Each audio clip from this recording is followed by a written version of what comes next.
So the recipe's really easy.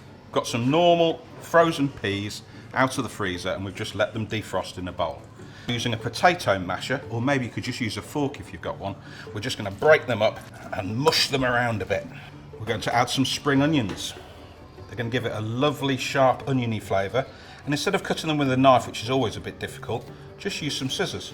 Next to go in is some garam masala. That features in lots of curries and it's a lovely spice to use.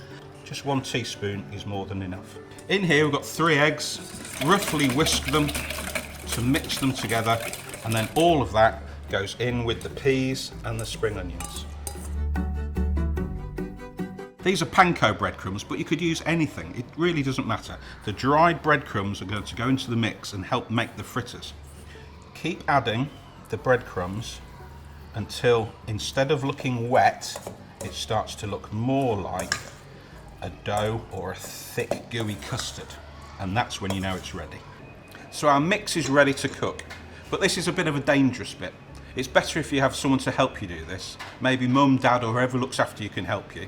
We're going to have a hot pan full of oil and we're going to just dollop the pea mix in, almost like sausage shapes.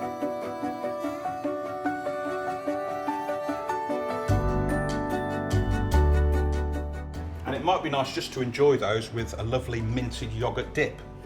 Or we could always turn this into a meal by adding some rice for some extra energy, having it with our minty yoghurt dip still, but then also adding some even more vegetables. That sounds absolutely lovely. The thing I like about this is it's very easy and it uses up lots of things that you've got spare in the cupboard anyway. So, should we try some? Nice.